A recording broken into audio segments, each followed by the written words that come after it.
Hi everyone. Okay, Lizzie, I think that's about as much of the beautiful elevator music I can take.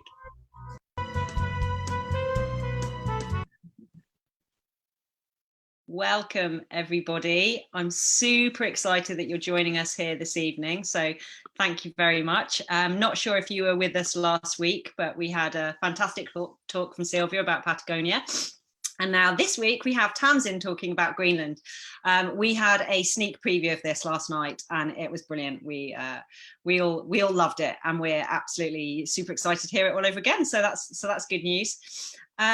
Just before we start, it would be good to take you through a little bit about who we are. And just to say that the Women's Alpine Adventure Club is a community that supports women in pursuing their outdoor goals, specifically around the alpine environment. So building skills and developing confidence in rock climbing, ice climbing, skiing.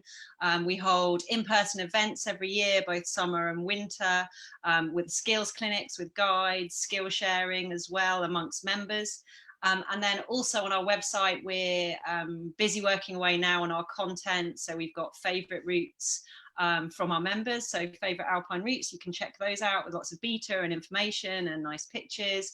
We've also got talks like this. We've got talks booked now all the way through till the end of June nearly. So every week we will be here in this same space, and also we're typing up all those talks and making them available online if you miss them.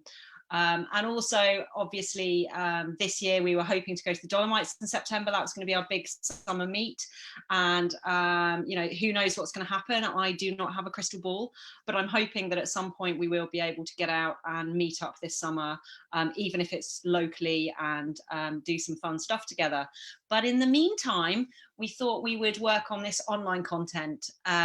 So we really hope you enjoy it.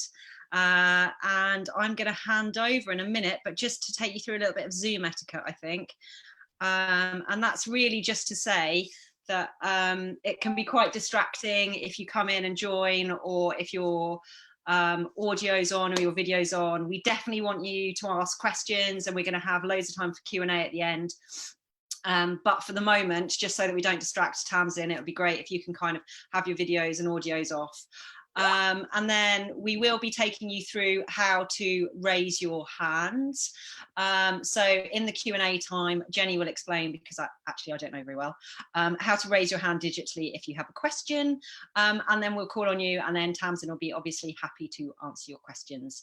And at that stage, obviously, we'll turn on your mic and your video so that we can see your lovely faces. All our talks will be recorded, so they will be publicly available, just so you're aware. I'm sure that nobody will be giving Tamsin too much of a grilling at the end, but obviously you will be kind of, and also we're live on Facebook. So I was going to say please do not swear, but I can't guarantee that Tamsin won't, so I don't see why any of us can't be mildly inappropriate. Anyway, that's enough from me. Enjoy, and I'm going to hand over to Jenny. Oh, thanks, Louise. Sorry, I'm busy trying to add people. I'm not very good at multitasking. We're thrilled to have you join us tonight for our second Alpine Stories talk. So I'm really excited to introduce the wonderful Tamsin Gay, who is a British mountain guide. She's recently qualified, and she has been part of our meets and part of Women's Alpine Adventure Club really from the start. Tamsin is a wonderful mountain professional. She's so enthusiastic, whatever the conditions. I remember the first time I ever saw her out in the Scottish winter. I'm not sure she'll remember this, but I was being blown off Vehicle Ridge in the Kane at the time. Tamsin was cruising up, bringing these boys up, just looking extremely capable and just looking like she was loving it. And I found that really inspiring. It was years ago, and I still remember it to this day. So Tamsin has climbed on all 7 continents. She's done quite a lot of TV work, and she just loves being out in the mountains. She has had, so currently she's in Scotland on the farm where she grew up after having to come back from France. And Tamsin's actually got a family history of going to Greenland for expeditions. So her dad and her mum both have been on expeditions to Greenland. not far from where she actually was on this expedition. So that's really cool. And so we're really excited to have Tamsin talk and hear all of her stories. So Tamsin, over to you. Do you want to turn on your video and your mic, and then let's kick this off. So I'll be back at the end and we'll talk about questions and stuff then. So welcome, Tamsin. Thank you very much. Let's go. Thank you very much, Jenny. Quite a build up. So good evening and welcome.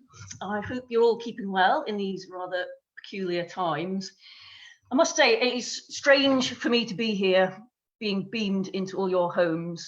It's very odd not being able to get an audience reaction. And in fact, it feels a little bit unfair actually that you can all see me and I can't see you. So I want you to let me know if there's anything going wrong, like if the audio doesn't work or the videos don't work, or God forbid, I've got a bit of lettuce on my teeth or a bogey in my nose. Please do drop me a message. Don't let me soldier on. Drop me a message via the Messenger live chat. One of Lizzie or Jenny or Louise will handle that, then let me know. You can also put any questions through the Messenger live chat and I'll answer them at as best as I can at the end.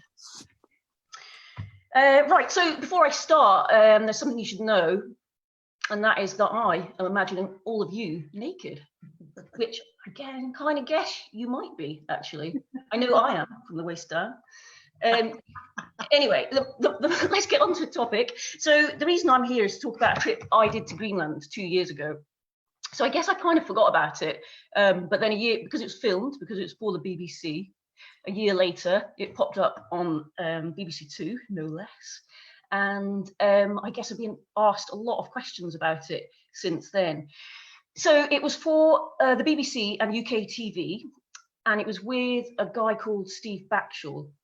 Steve is like a famous TV presenter. I had to Google him, it's okay. So he's also a naturalist. So he is kind of a wildlife expert and an adventurer as well. So he was making a series of programs. There's a series of 10, and this trip to Greenland was one of those episodes. And it was in an endeavor to get a new peak climbed, so an unclimbed peak. And so that would fit in with the rest of the series, which was called Undiscovered Worlds. So that was following Steve as he traveled around the world doing amazing sort of adventurous feats like cave diving. He did a first river descent, swam in volcanoes, all that sort of thing. So this was the unclimbed peak version, and it was my job to get him up the peak along with the cameraman and Aldo, Kane, another presenter. So it was actually my friend Libby Peters, she's a mountain guide, so it's Libby Peters' gig, and she invited me along, which is great. I really enjoyed the trip and appreciate that, Libby. So when I was employed to do this, I guess I didn't think I was going to be on the camera. I thought I'd just be doing my usual guiding and like lurking behind a rock, and occasionally you might see me scamper past in the background and I'd be able to say to all my friends and family, that was me, I was on BBC Two. But in the end, it turns out that the BBC wanted Libby and I to do pieces to camera, and they told me, in fact, that they used all the footage of me where I wasn't swearing. So apologies in advance if any swear words slip out. I'll try and contain it. Sorry to all my mates' kids. I'll put some money in the swear box later. Okay. So I guess, yeah, that program aired last year, and it's been aired several times since. It reached an audience of over 500 million people worldwide. So I've had a lot of questions about it. I'm always getting asked, like, is Steve Backshall a nice guy, that kind of thing. How did you get down? That's another popular one. So I guess this slideshow is my opportunity to give you my version of events and give you a little sneak preview of the trip. Right, so, oh yeah, this is just a sneaky slide I slipped in to say hello to all my friends' kids who I think are watching. So I'll let you find your names on there. This, by the way, is the Greenlandic flag. Looks a bit like, well, it reminds me of the Japanese flag, but it's the Greenlandic flag. Easy mistake to make. So what I'm going to talk a little bit about where we went. We'll talk about the team dynamics, the fact that we met a polar bear, the fact that we flailed about in the mud in our underpants whilst crossing a river. And a little bit about my parents' trip that they did to Greenland 50 years ago. So moving on. By the way, somebody else is operating these slides, so occasionally I say, oh, moving on, or next slide, please. So just if you wonder why it's not me clicking through the slides. Thank you. Okay, so yeah, before we go any further, I'll just give you a quick video clip so that you can get an idea of what the Greenlandic landscape looked like. And this is taken from the helicopter as we were taking off. And I think kind of the anticipation that's building as the helicopter revs up or does whatever it does is quite reminiscent of the excitement I was feeling at that time, going to meet these celebrities and going to guide them up this peak. Also a little bit reminiscent of how I'm feeling now, to be honest. Okay, away you go then, Lizzie, with the video. Thank you.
Okay, so hopefully that gives you a little idea of the feelings I was having as we were flying. We were actually in Greenland at this point, flying in to meet the celebs, and hopefully it gives you a little picture of Greenland.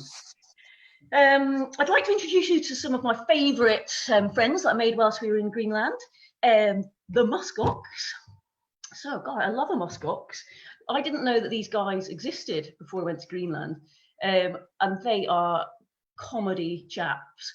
So so they look like they're wearing a big woolly dress, a big hairy dress, and a little bit like the you know, those Chinese puppet dragons you see at Chinese festivals. I kind of imagined two men to get out from underneath them and walk away.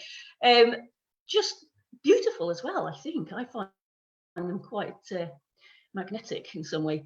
So I guess one of the reasons I like them is the way they look, but there's also some interesting features of them that I'll go into later.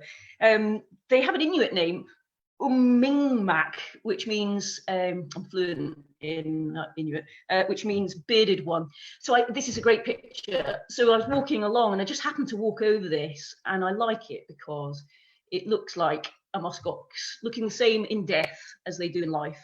You know, you can still see the shape of its horns and head and everything. So I think that's quite a beautiful picture. I think it features in the film actually, doesn't it? The other unique thing about muskox is that they have a strong musky odour, as you might have guessed from their name. And so the male muskox, they emit this like musky odour during the mating season in order to attract the ladies. Not unlike us, after 2 weeks without washing in Greenland. And in fact, oh, there's another chap who gave us off a strong male musk. That's Aldo, actually. He was the other television presenter. Don't know why they picked him. Right, so moving on. Where did we go? So I thought it. Oh no! Before where we go, this is the muskox in action. I love this little bit of video, and we'll show it twice, so because it is a bit blurry, so hopefully you can get an idea of what's going on. But you can see that we saw this from the helicopter as we're flying in. You can see a herd of buffalo, and they run away from the noise of the helicopter. And then Mr. Muskox takes a stand and faces off to the helicopter. So if you could play the video, Lizzie, thank you.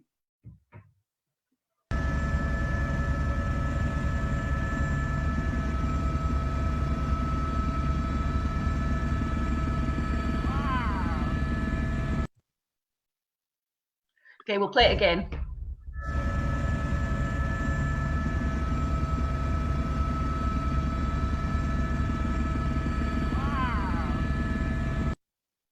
He's a brave boy. Yeah. So I don't know, I thought that was pretty exciting. If you like, you know, you're meeting a prehistoric animal for the first time in your life. So where did we go? We went to Greenland. So the next slide is a little map of the world, just in case there's any confusion about where Greenland is. I thought I had to better do a bit of research before I left the UK. It's good to know where you're going to be working. So Greenland is the world's largest island. And you can see from the white on the map that 3/4 of it is covered in an ice cap. Other good things to know about Greenland are it's where the polar bears live. So I made sure I got a little mantra for this. Polar bears, they live in the north, penguins in the south, penguins in the south, penguins in the south. That's the sort of thing you should know when you're about to meet a famous TV naturalist. So out of interest, that the polar bear there with his tongue sticking out, that's the Greenlandic coat of arms. Next slide, please, Lizzie. Okay, yeah, so this is a map of Greenland, and the arrow is pointing at where we went, to that little peninsula, which is Jameson Land. So we never made it onto the ice cap. I would love one day to go back and do some expeditions more inland, but we stayed in this area around the coast, about halfway up on the east, which was kind of fjords and islands and so on, and then this quite large peninsula. The little red dot is the airport called Constable Point, where we flew in. Most of the population of Greenland live on the west coast, and there's about 56,000 people who live in Greenland. So we were on the remote side. Actually, you know, I keep wondering, I keep meaning to Google this to find out whether they've been affected by coronavirus. It might not have made it up there, and it's so sparsely populated, perhaps it's not such a problem for them. Other Greenlandic facts, the highest point on the island is in the north, so that's 3,694 meters. We got to around 2,000 meters. Weren't sure about the height, we'll tell you more about that later. So that's above sea level. What else can I tell you about Greenland? That's about all my facts at the moment. So if we move on to the next slide. Oh yeah, this is a bit of an aside slide. We flew to Iceland on the way to Greenland, and when we were there, despite being really expensive, we went out to eat a few times, and this was quite common on the menu. You could pick up a spot of grilled whale, bit of horse, or in fact guillemot. You know, you'd have to be desperate surely to eat a guillemot. Anyway, that was just an aside, and I thought quite interesting that you just wouldn't see anything like that in the UK these days.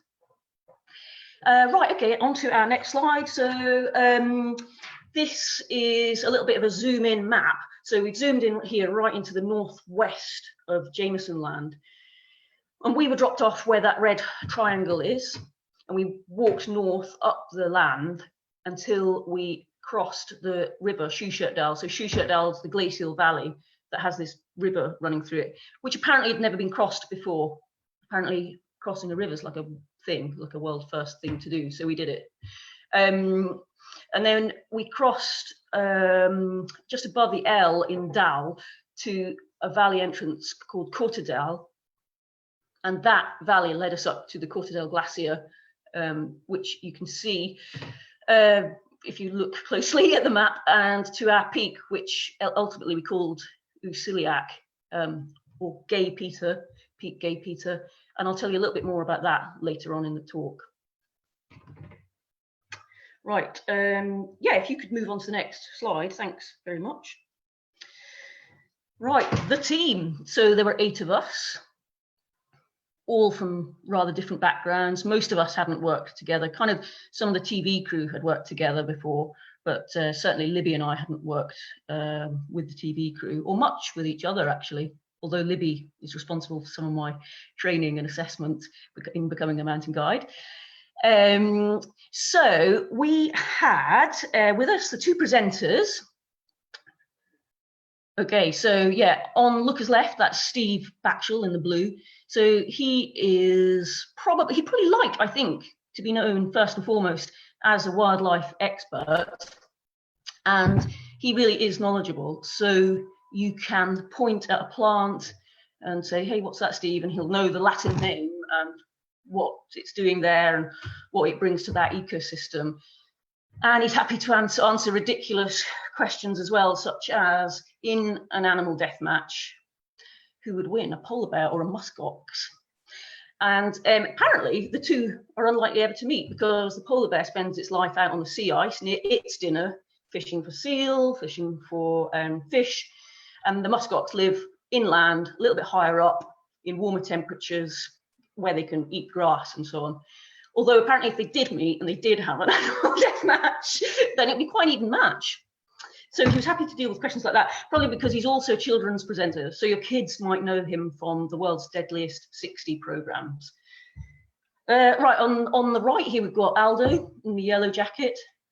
So Aldo is an ex-Royal Marine sniper. He's also kind of TV hard man. So he does programs where he races somebody through the jungle for some reason to finish first. Not quite sure why.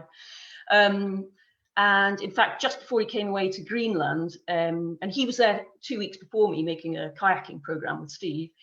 Just before he did that, he was in an underground bunker where he was deprived of light and all sort of sensory stimulation for 10 days. It's an experiment, but a television program as well. So he went from that straight to Greenland, where it's 24-hour daylight in the summer. So quite a shock for him. That's why he's so white and pasty.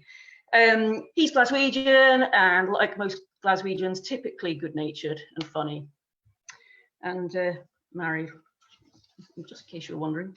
So the next important person in the team is Rosie Goins. So like the team was so lovely. Everybody was really nice, really relaxed, chilled out, and I think that's why we were successful in the end, and what made it just so enjoyable. So Rosie was kind of the most important person there, really. She was the director and the producer. Out of interest, actually, most of the production team, like the girls, God, that's so patronising sounding, the people back home who were doing the editing and the other mysterious television things, the majority of them were female, and they are employed by a production company called True to Nature, which is run by a woman. So I don't think it's a sort of a coincidence that a lot of the lead women adventurers in this program were female. So we had Hazel Finley in taking Steve and Aldo up a climb in Oman. We had a girl called Sally Montgomery in taking Steve down a new river in somewhere that I can't remember. I was going to look that up.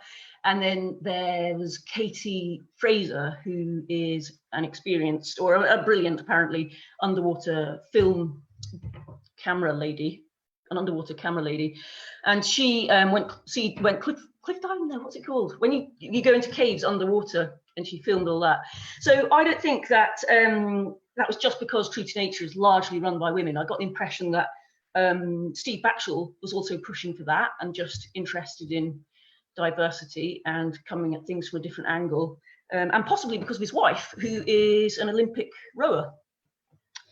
Anyway, a bit more about Rosie. So I admired her leadership, basically, because she was so calm and unruffled. She could do anything, so she'd be doing camera work, she'd be overseeing the whole project, she'd be cooking, she'd be pulling a pulk, quite a technical person as well, could do digital things with electronic equipment.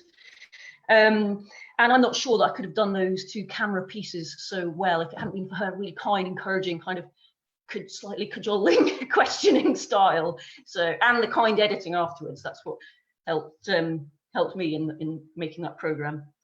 So the next person in the team is Keith Partridge. Hello, Keith.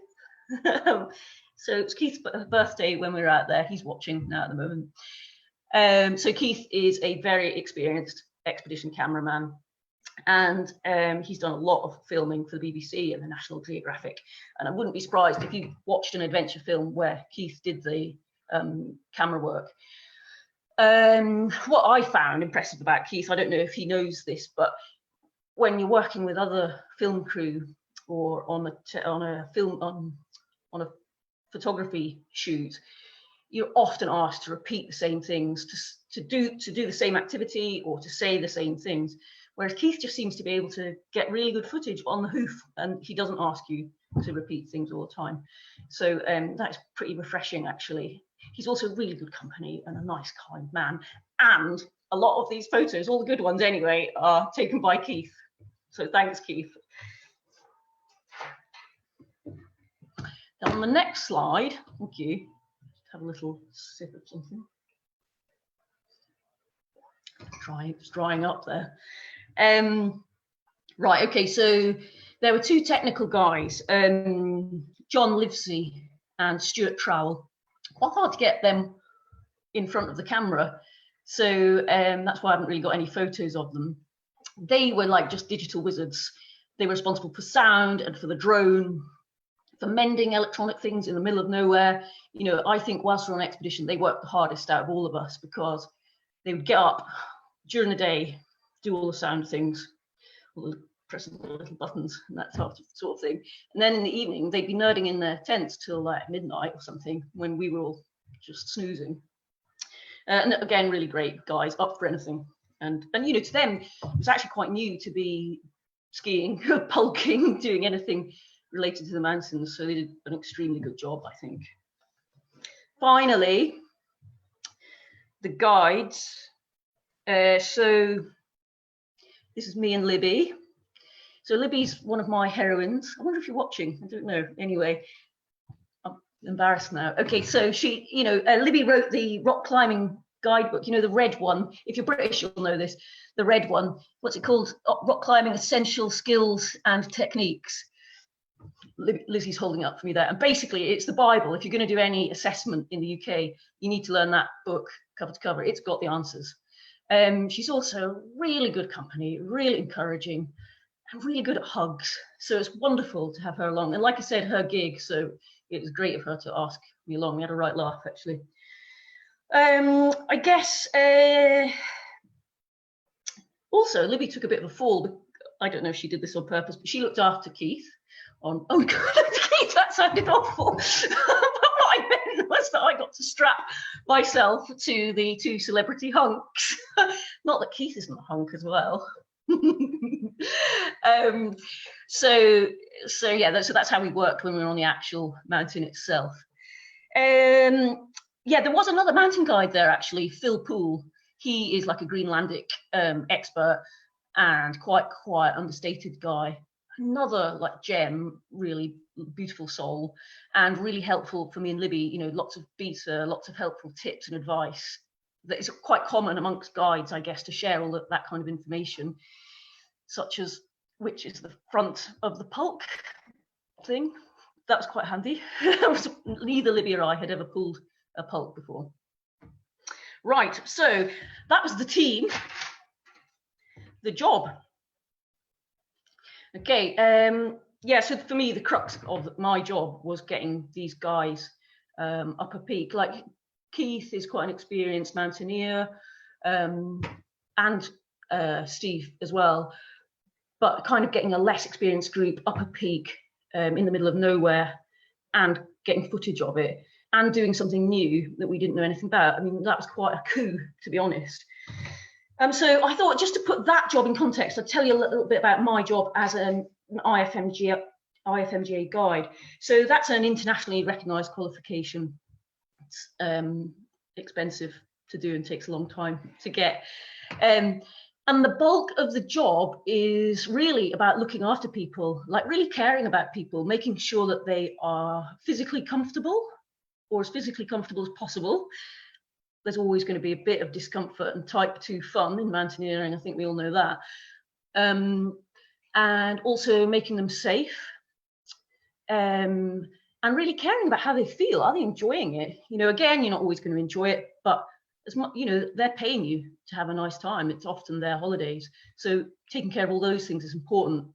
And then the sort of your own performance and competence, whilst you have to reach a reasonable standard, that's not actually as important as the looking after people. You're normally operating well within your comfort zone, so you've got lots of capacity to look after people and keep them safe.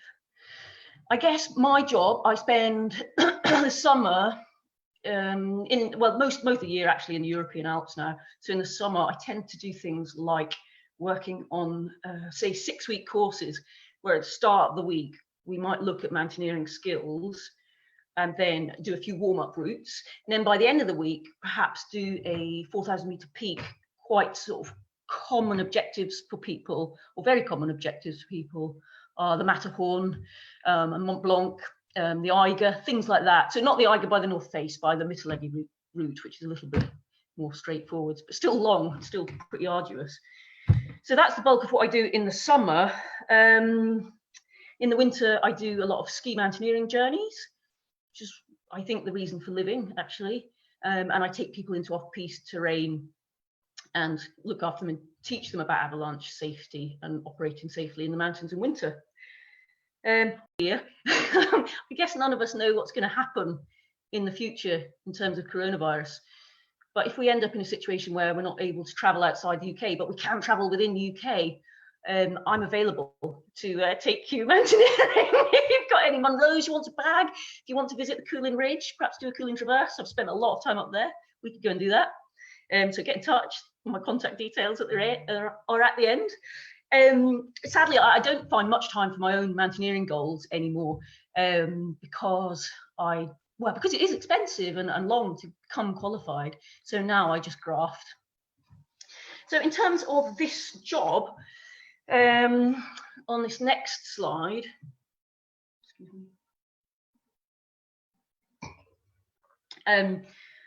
okay, so this is a picture of the summit ridge, and you can see Libby guiding Keith up here. Well, thanks, Kirsty. Kirsty just said, "Oh, incredible photo" in the chat. Kirsty and I went to school together. Yeah, you can see Libby guiding Keith up the summit ridge. So how do we pick the peak? Well, when we first got dropped off in Sjursjødal at that little red triangle, we were lucky enough to have a helicopter at our disposal, probably paid for by BBC licence payers' money. But because they're so expensive to run, we had to do this really quick recce to have a look at what peaks we might be able to climb. So we went up, and Libby and I had to kind of use this telepathy between us to say, that looks good, that looks good, that one. So literally we did that in the end. You can't hear anything, and anyway, everybody else was there with us. We couldn't really discuss things perhaps in the way we'd normally like to. So we said, right, that one will do, and we could do this, that, or that. There's a lot of options as backup options, which is really important when you're mountaineering to always have plan A, B, C, D, E, and so on. So that's how we picked the route. Yeah, when we first approached the route, like when we actually set off, when we were just coming to the bottom of our choice, there was an avalanche really near the route that we were hoping to take. So yeah, we had to look around and look at all of those other plans, A, B, C, D, E, and F, and so on, and make a choice. And there was this ridge behind us, so I pretty much turned around, looked at the ridge, and all right, like, that's what we're going to do. And because you still want to produce you've still got to produce what you're being paid for. So the reason I picked that ridge was because I knew we'd be safe from avalanche danger, we'd be safe from rockfall, which was an issue. The only way we'd get hit by anything, because it's quite an easy angled ridge, would be if one of us knocked something else on top of the other, but that was unlikely. So really, it was a case of just tackling it by being careful, moving delicately, and staying roped together the whole way up. I think the most likely thing that could have gone wrong, oh yeah, and you can see from this slide, is that somebody might step on something that gave way beneath them. So often, one person would be on one side of the ridge, the rope would be going over the ridge, and somebody would be counterbalanced on the other side, so that if somebody did slip, then you're held by the whole ridge to the mountain. So we did most of it, we moved like that. Just checking my auto cue. Okay, yeah, so in this slide here, a lot of the ridge looked like this, a big pile of choss interspersed with breakable crust. We kept the crampons on the whole way up. Useful in the snow, but more useful on ground like this. You know, I was front pointing up here. I guess when I'm working, I'm used to, like in this picture, being at the front and staying in charge. That's a guide's job, really. So you can stay in total control, so you can make the right decisions about safety, route finding, how you're going to overcome certain obstacles, and keep everything moving at a reasonable pace, so you're not out for all hours.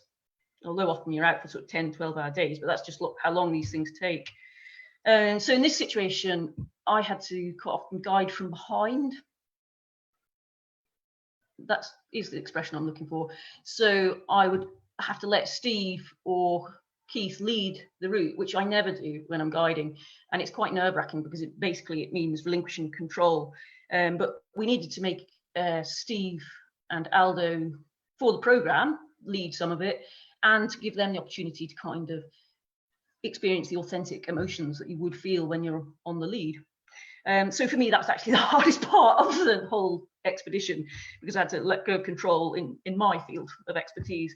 And, you know, I was worried about my peers and colleagues watching the film and seeing some kind of crazy unorthodox rope work. You know, in my mind, I was like justifying things all the time. So balancing that and still doing a good job as a guide was quite mind-bending for me. I guess luckily I'm really comfortable on a mountain in a remote place, and in this case on the mountain for 30 hours. Much more comfortable, in fact, doing that than I am sitting here public speaking to a vacuum. So I guess if we could move on to the next slide. Right. Oh yeah, this is nice. This is the digital experts. So sadly for them, whilst we were climbing, they were out of their comfort zone, really. They weren't getting to do their nerding, but also I think they're self-confessed nerds, by the way. That's like a compliment, not an insult. So they had to wait for us for 30 hours on the cold, in the pretty uncomfortable situation on the glacier. They had Phil Poole there looking after them during that. The reason I had this slide in was really just to prompt me to mention something about being adaptable and how important that is in the mountains. I kind of think I've already covered it a little bit in terms of having lots of plans. So for example, in this situation, we went at night, although it was daylight for 24 hours. Actually, it wasn't night, it was 4 o'clock in the evening. The hope being that it would be colder, temperatures would be colder, so we were less likely to have to deal with avalanche hazard or rockfall, because snow and ice would be holding everything together. I mean, as it happens, because we were up there for 30 hours, 30 long hours, we ended up descending at midday in the heat, but we were able to pick a nice little safe route down. So this next slide, this is just to talk. I wanted to talk about Keith and the fact it was amazing that he got the footage that he did. He was very keen to tell me about. I just forgot that you'd be listening, Keith. To tell me about his 300mm zoom lens. Very, very big, very heavy. In fact, like, Keith had the hardest job of us on the actual route, because he was carrying a rucksack of I don't know, I think we agreed it'd probably be 16, 18 kilograms of weight, and none of us had anything like that in our rucksacks. So he had to lug that up and have the presence of mind to gather all this amazing footage. And I'm amazed by what he produced from that. You know, as a mountaineer, or any of us, if we went out and climbed that route, it would probably take us about 10 hours. But because we were trying to get footage, I think we were on it for 30 hours, I'd say. And we were doing all sorts of things, coordinating with the team in the valley over radios. So as a mountaineer and a guide, it's really hard. I found it hard not to just push on, because you're so used to just pushing on, trying to get the job done.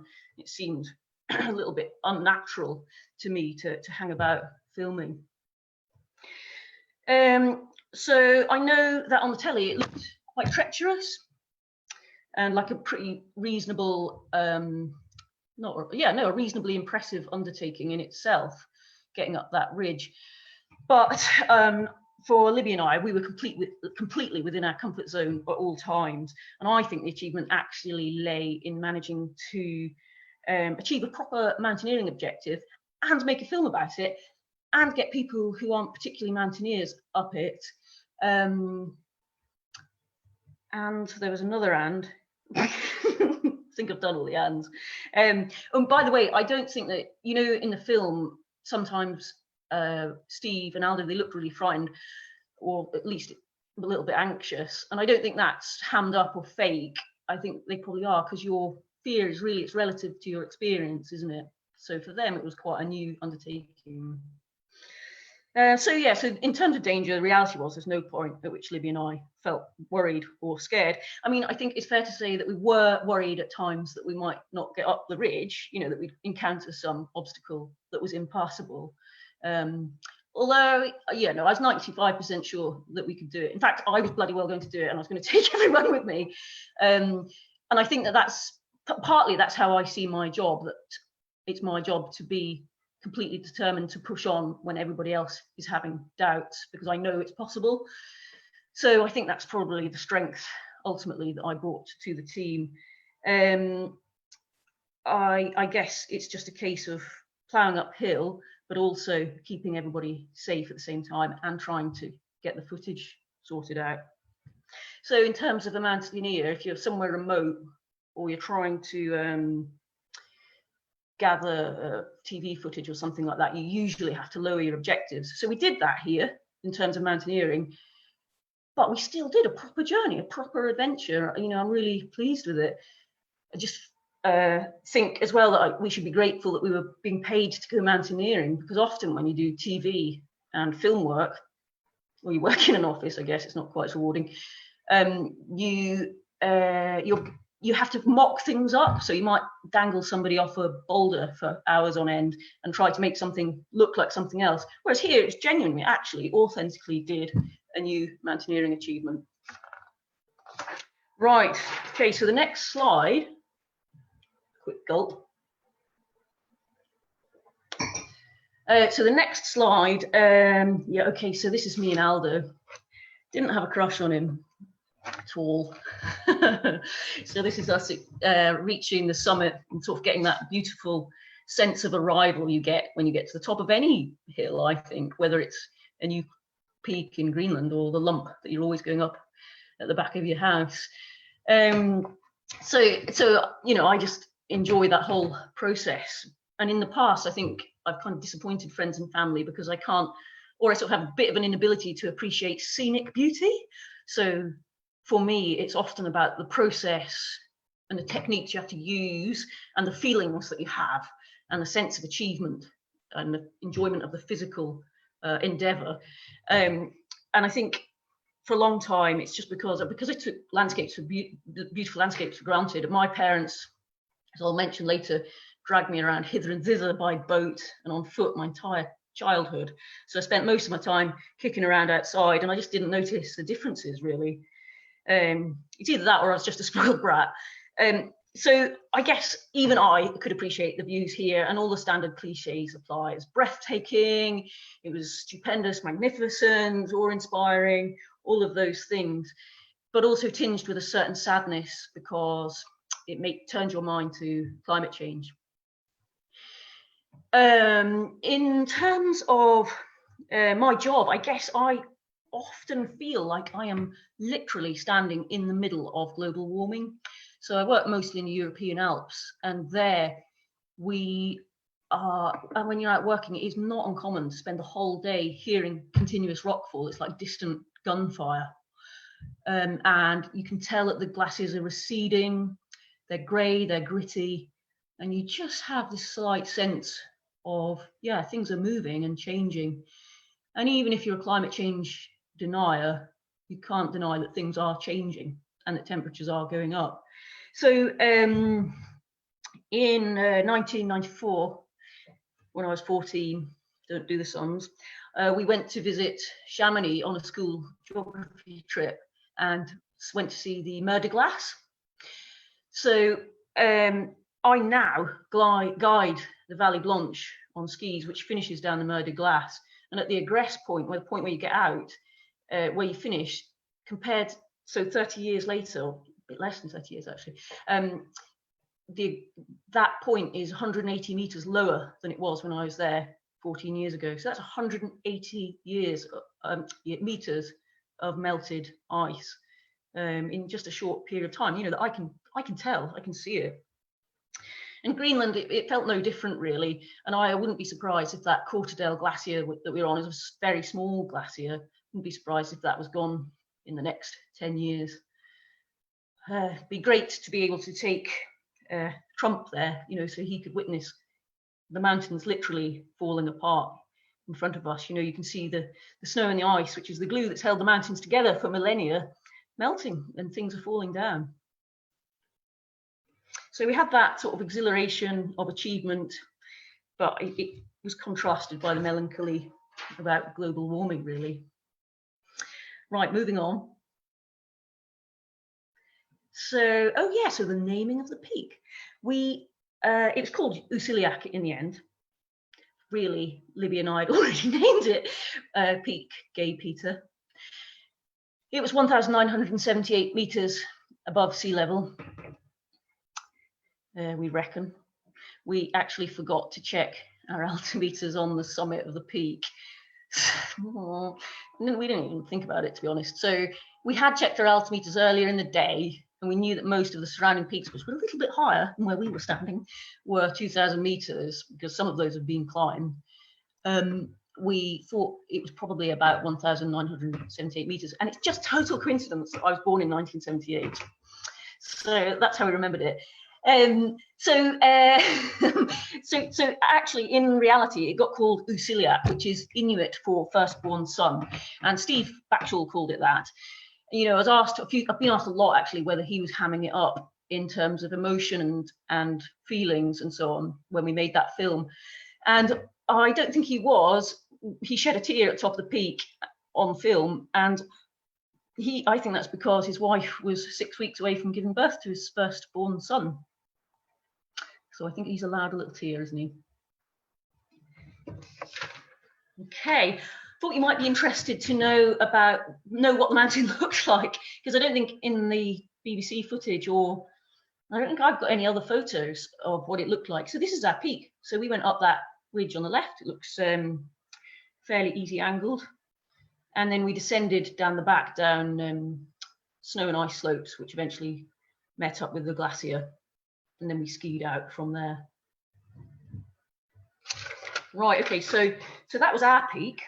But 50 years ago, my mum and dad went to Greenland, and what I wanted to show some of their slides, because they're slides, obviously, to sort of show the differences in global warming. But you can't tell from them. Like, I guess they're in black and white anyway, and it's so specific to the area you're in. But that's my mum sitting outside her tent and in the lowlands, and that's the kind of area that the muskox would hang out down there. So I didn't include it, but there's a photo of muskox from then, but they look about the same as muskox do these days. So this is my mum and dad. This is Mr. and Mrs. Gay. They made me the wonderful person I am today. Okay, got all of those ones out of order. Okay, so the helicopters. Yeah, I just thought this was interesting actually. So this is the helicopters that my folks flew in 1971, and then the rather more reliable looking helicopter that we used in 2018. Right, okay, so we're going to move on here. We're going to do the river crossing of shame. Yeah, this is what gets everyone's attention really, isn't it? So it was genuinely unpleasant. It was really cold, glacial melt. Some of it was on like hard, spiky rocks underfoot. So your feet are freezing, and it's like being stabbed in the feet with a knife or something, like that mermaid story. And then on top of that, every now and again, you'd hit these areas of quicksand where I genuinely thought, oh shit, this is possibly going to be the end. I'm going to die floundering around in my underpants in the middle of nowhere. But at least I was going to do it with a half-clad model from Men's Health. Yeah, so Aldo, Kane here. made it onto the cover of Men's Health recently with his six-pack. So that's all I'm going to say about the river crossing of Shane. I don't think we need to see more pictures of us floundering around in our underpants. Right, the bear. I mean, I've seen a polar bear. I think that's amazing. This is a photo to illustrate the size of the buggers. So, you know, you can see it there compared to Aldo's hand. They are big beasts. And I've got some video footage here of when we actually saw the polar bear.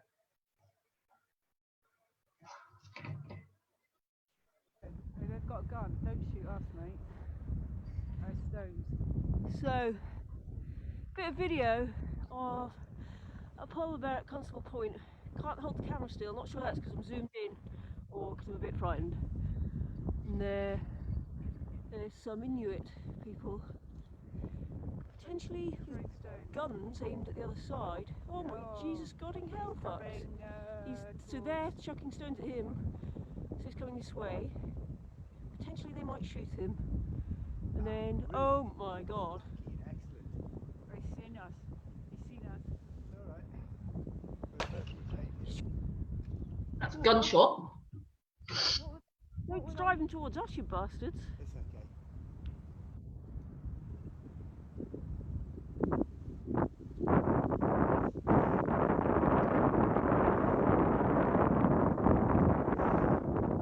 I was just there a minute ago. Look at that. What a beast. So that was our polar bear. Yeah, I mean, it was exciting. We were standing on top of a shipping container then, wondering if polar bears can climb ladders. And in fact, I think you hear me saying, I was just there a minute ago. Libby and Phil had managed to get on top of the shipping container, and I'd been walking across the snow, you know, with that, there's a bear breathing down my neck feeling.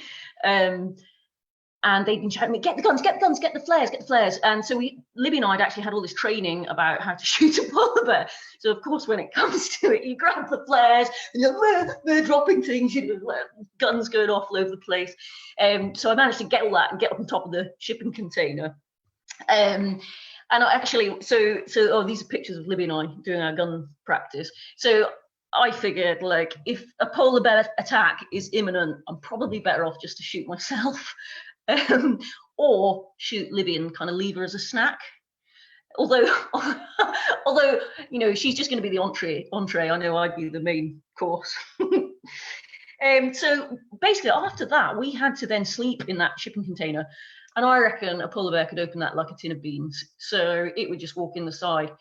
But we had to do something to feel comfortable. Whether we managed anything effective or not, I'm not too sure. So here's a video of our polar bear defense systems. Tell us what you're doing, Tamsin. So I'm just making bear defence systems.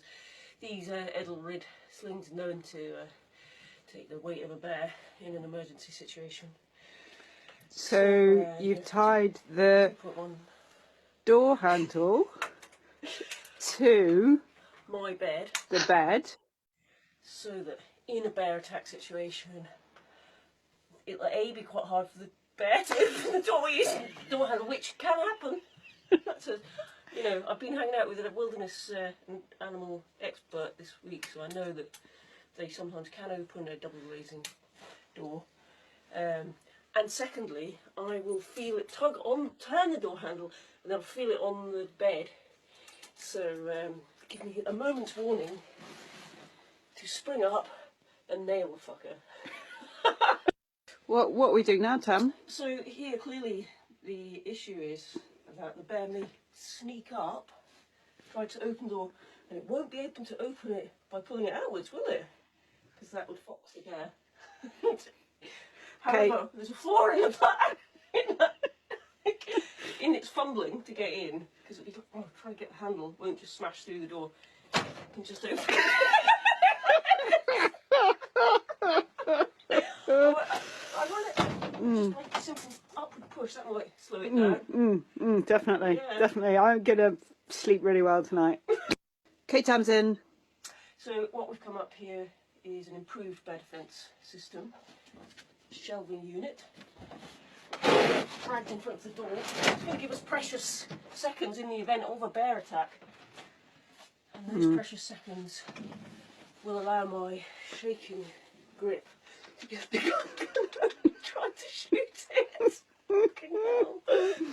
Yeah, I'm convinced now. I think we're safe now. I think we're safe now. Yeah, great. Yeah, thanks, thanks, Tamsin. I'll look after you, Libby. Okay, yeah, so fail-safe bear defence systems there, I think. So the last couple of slides to go now. I'll leave you with some of Tamsin's top tips. That was Tamsin's top tips. You never know when you're going to have to appear on national television in your underpants. Always wear your best knickers.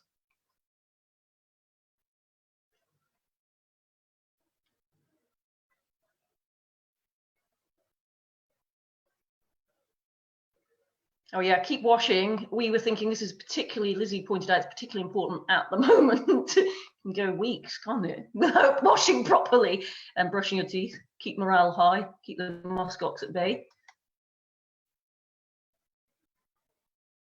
Yeah, so I thought that was a nice note to end the slide presentation on. Just be kind. It's good life advice, isn't it? And be particularly unjudgmental of other people's Zoom slideshows.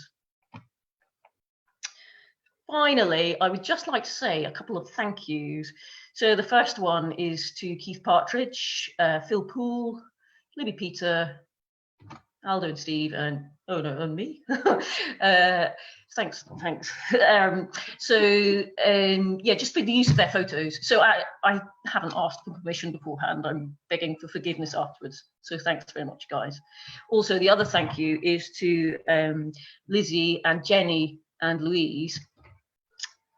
So sort of twice now I can think of situations where I've been surrounded by this kind of very supportive female strong team. One of them is the TV production team, True to Nature, and one of them is the Women's Alpine Adventure Club. And you know, they have pretty much mentored me through putting this presentation together. My God, Google Slides, and just supported and encouraged me the whole way through. They do that for all of us. You know, I think the reason the club's working is because they're so vibrant and lively and encouraging and enthusiastic and kind of accepting of everybody. And I think realizing that people have strengths in different areas. So, you know, perhaps, for example, you might be a little bit out of your depth giving a slideshow over Zoom, but you can be a really good guide. So I just appreciate that they have the insight to see that and were willing to mentor me through this process. So thank you from me, but thank you for all the women who you reach out to through this club. I hope to support it in the future, and I really hope it keeps going from strength to strength. Thanks, Tamsin, and we really appreciate you joining us. We really do. It's been super special, even the second time round. And we really appreciate you putting all the effort in, because I know you know, I feel very comfortable in the digital world and slightly less comfortable in the mountains, and I know that it's the exact opposite end of the spectrum for you. But yeah. I think Jenny's going to talk everyone through being able to speak to you so you can see some people's faces and they can ask you actual questions. So great, how exciting. Yeah, well, thank you so much, Tamsin. That was incredible. And I think, you know, one of the things that we want to do with our Women's Alpine Club is, you know, show how accessible and inclusive the alpine environment is. And yeah, we just love you. And thank you so much for giving up your time, because I completely appreciate how terrifying it is and being on the digital arena. So thank you. So there's floods of comments coming in about how wonderful you are and how great this talk is. So thank you, everyone. So we've got a couple of questions for you, and totally aware that, you know, people watching, if you need to go, that's absolutely fine.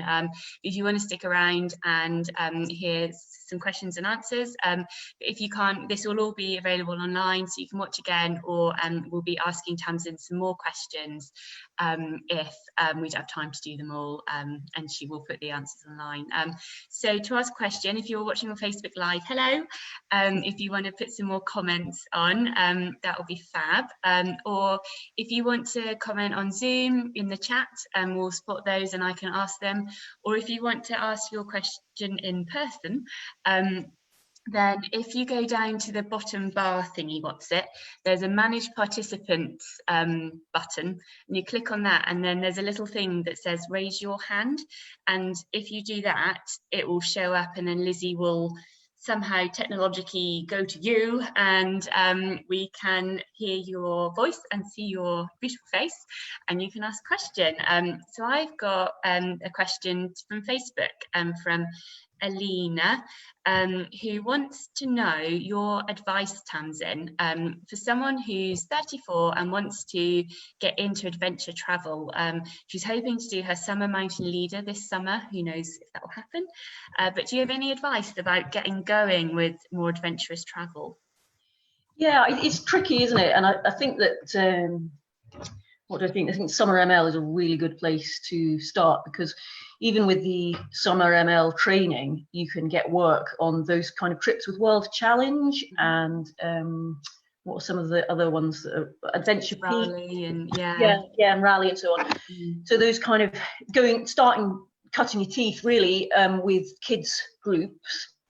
K's another good example. Maybe K does perhaps slightly harder expeditions, but basically, if you get your Summer ML, it's a real door opener, and you can do work like that. But if you're not looking for work and you just want to get involved in kind of adventure travel and stuff, at clubs, join your local mountaineering club, your local climbing club, join the Women's Alpine Adventure Club. I mean, I don't think there's many places facilitating the kind of adventures that they do. You know, like we do some great stuff in the Alps. So that would be my advice. Brilliant. Yeah, I think I agree with you with the Summer Mountain Leader. I think getting on the the outdoor qualification wheel, that's a really good place to start, isn't it? Great qualification. It's fun as well, isn't it? Yeah, yeah, definitely. It's really confident in the hills. For sure.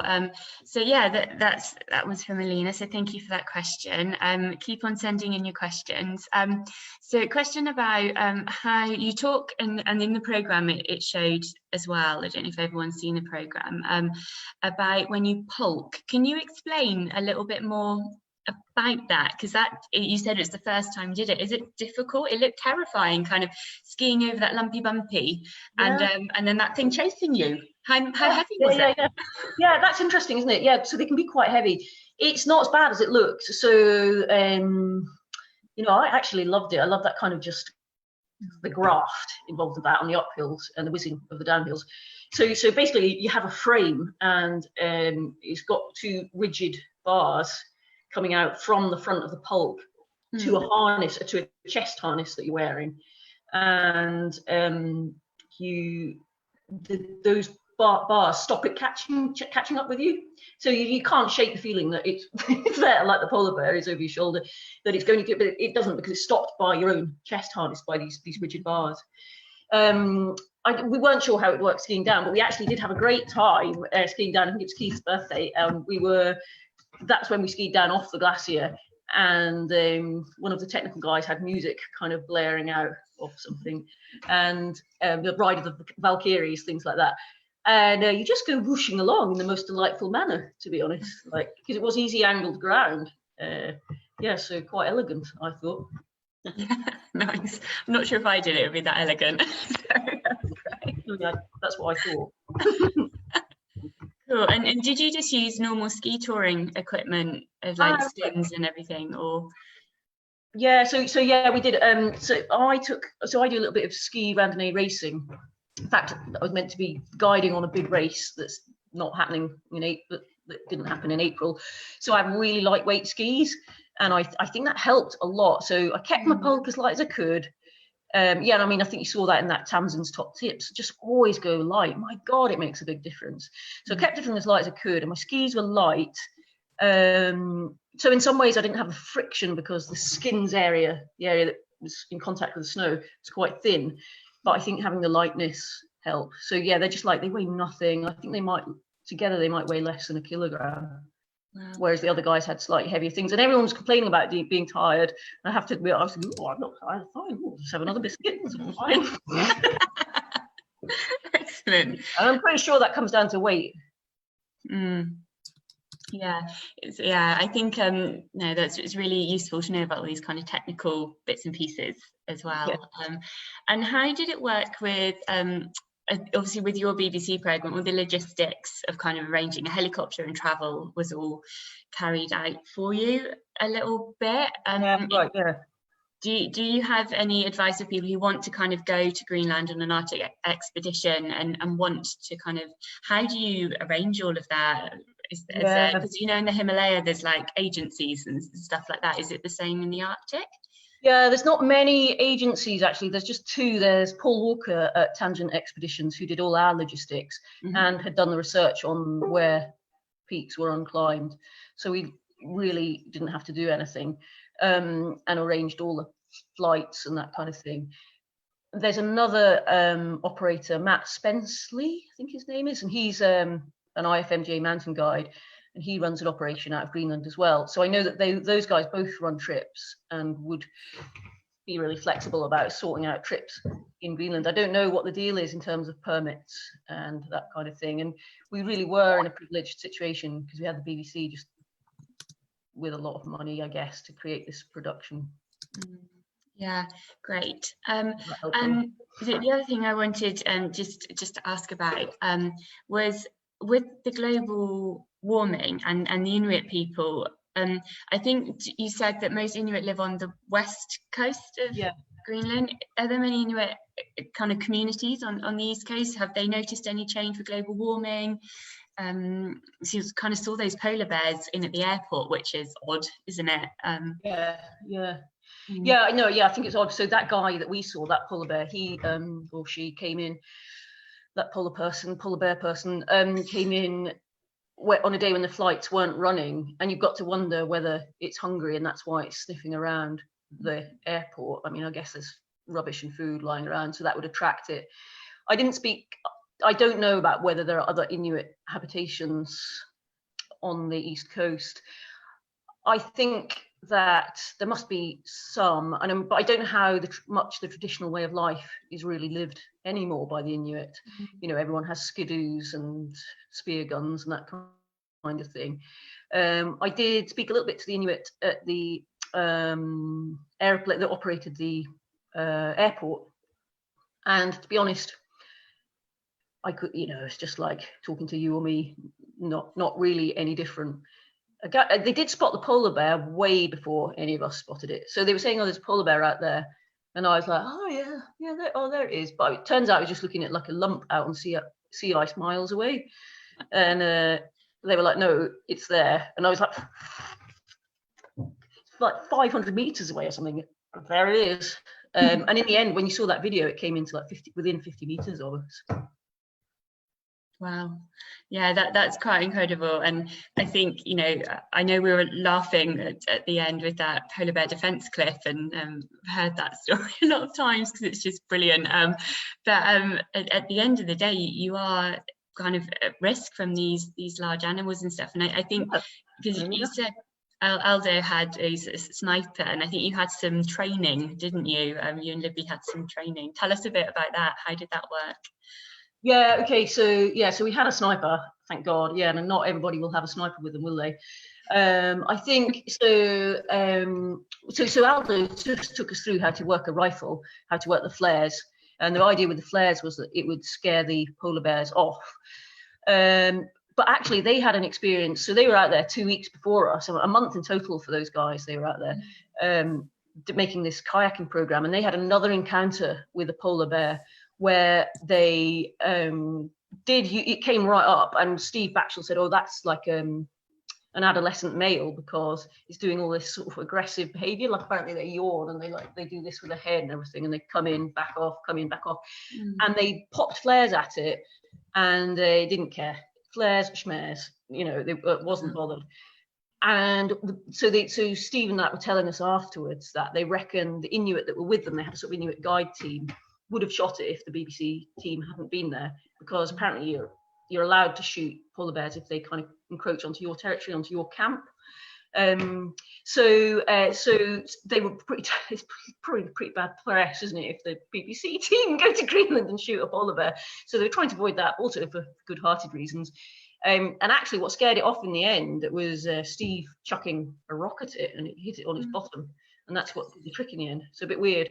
And with our polar bear, the local Inuit that worked at the airport shot above its head, and that's what scared it off in the end. What was the question again? No, you were just telling us about the training. That was great. Yeah.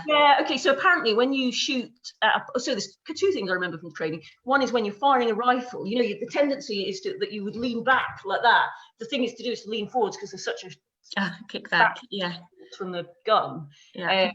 So that feels quite unnatural. And the other thing you do is that you aim at the polar bear's heart, because if you hit it anywhere else on the body, then it'll probably survive and just be really angry polar bear, which is the last thing you want. So even if you hit it in the skull, apparently the skull's so thick that it wouldn't necessarily kill it. You'd have to get it in the eye or ear, the nose. So you have to hit it in the heart.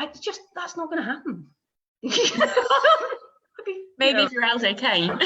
yeah, exactly. If you're a sniper, maybe it's possible. I mean, presumably he knows how to kill things. Let's not think about it too much.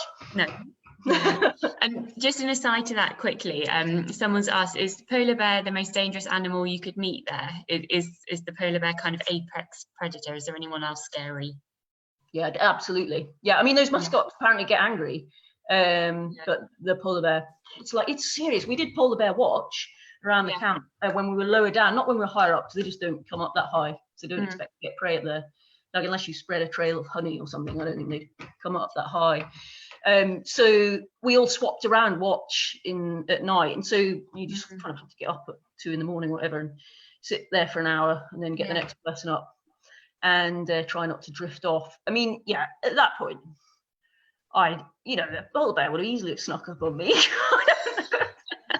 The middle of the night, and then to really think that you might kill it. But it's a proper danger. Like, we saw footprints when we were in our underpants. We needed new underpants, actually, because when we were doing that river crossing, there was underpants footprints. There was polar bear footprints in the sand.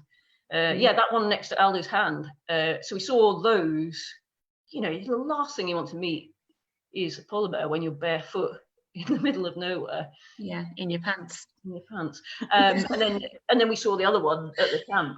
Yeah, amazing. So we've got last question, if that's all right, Tamsin, from Tamara. Hello, Tamara. Hi. If you could go back to Greenland on an expedition without clients, that luxury, what would you like to achieve? Oh yeah, that's a great question. So I don't know specifically, but I'd like to do a really long, like maybe a month bulk. And oh God, I want to do it now. I'm going to have to. So try and figure a way to make an expedition happen. With pulks on skis, just camping on the ice. That would be fantastic. I've got a friend, Jenny Jarvis. She did, I think she did the first female crossing actually of Greenland from east to west or west to east. Maybe they did it both ways. Something like that would be incredible. Yeah, amazing. So what one last question that Timmy wants to know. So how many pairs of underpants did you bring, Tamsin? So another bit of underpant advice is I'd always take a cotton pair, synthetic. They can get a bit close. I don't know. I probably took about 2 pairs of pants. Wash them all together. Is that Timmy Miller? I don't know. He hasn't disclosed his second name. Right, okay. I know who it is. Right. So, if anyone's got any more questions that you'd like Tamsin to answer, please do send them in or comment on the event or however you've joined this, and then we will send them to her. And thank you very much, Tamsin, for taking all that time and telling us all of those amazing chunks of information. So I'm now going to hand over. Oh no, I'm keeping talking. I forgot. Sorry. Coming up next, we've got talks right to the end of June, and if you like us on Facebook, you'll see, or join our website, look at our website, you'll see all of them. But the next three, we've got next week, wonderful Lou Reynolds, who's an aspirant British mountain guide, is coming to talk to us about the Grand Course and 5 or 6 big alpine routes that she's doing as part of her British mountain guide training, and the lessons learned from that. And one of the lessons is apparently to always bring a straw. I'm not quite sure what that's about. Maybe Tamsin knows more. Good idea. I wonder, stories I could tell about Lou. I wonder if I should do it. No, I won't. I'll leave it. I'll come and watch next week. Come and watch next week and ask her a sneaky question. Yeah. So that's next week. So that's brilliant. And the week after, we've got our token male, Jerry Gore, who is an amazing supporter of our club. He's going to be talking about how to get into big wall climbing, as well as sharing his experiences in Borneo and the Buckaroos in Canada. And then the week after, we've got Kath James, who's a senior instructor at Plaza Brennan, and has done heaps and heaps of alpine climbing, and she's coming to tell us about how to develop your alpine climbing career. So some hints and tips and lots of lessons learned from all the mistakes she made. Do have a look on the website for more our talks right up to the end of June. Now I think I hand over to Lizzie, is that right? Yeah. Hello. Okay, so thank you so much, Tamsin.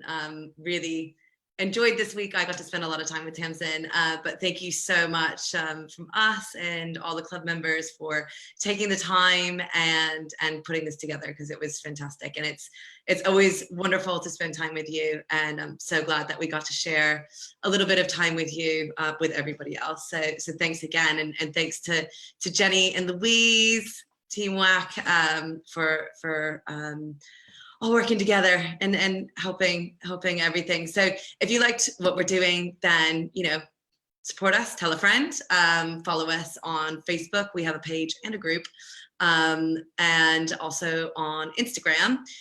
We have a newsletter, so you can stay up to date. So you can sort of find it, go to the website, Women's Alpine Adventure Club.com, and then you'll get all the sort of community updates.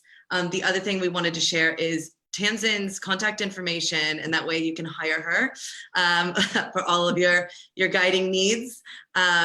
She's fantastic fun, as I'm sure you can tell from this talk, to be with, and even more so when you get to go out and go into the mountains and have an adventure. So do get in touch with her if you've got questions or want some guiding. And again, thank you guys so much. Thanks for joining us, and hope to see you here next week and every Thursday until the end of June for more Women's Alpine Adventure Club Alpine Stories.